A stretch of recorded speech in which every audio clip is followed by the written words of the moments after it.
In today's video, I'm going to teach you how to create a navbar in Framer. We'll start by opening the project in Framer and heading to the canvas where we want our navigation to live. With the project open, bring up the Insert panel from the top toolbar. If it closes or you don't see what you need right away, open Insert again so the search field is in focus. In the Insert panel's search, type Highlight. This helps narrow down the components we'll use.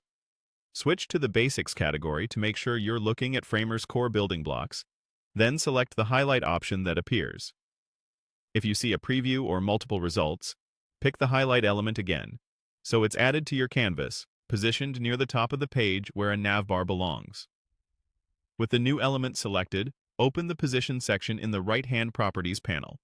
This is where you confirm its placement on the page and review how it aligns relative to the canvas.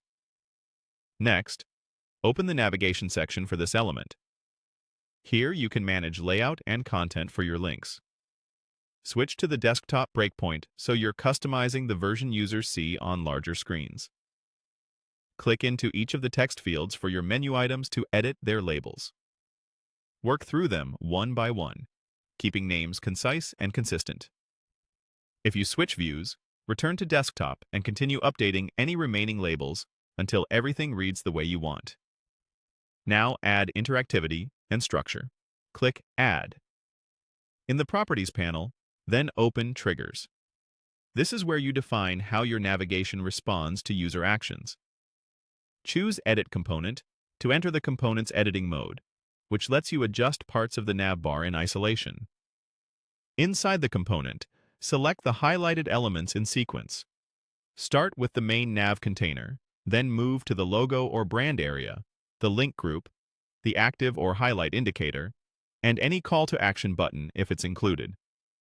As you select each one, review its typography, spacing, and hover or active styles so everything feels cohesive and accessible. Return to the navigation settings and choose the home item to confirm how it's connected. This is a good moment to verify that your starting route or default state is correct, and that the highlight behavior matches the current page. When you're satisfied, publish your work. Publishing will push your updated navbar live to your site. Before you wrap up, take a quick look and preview to make sure the links,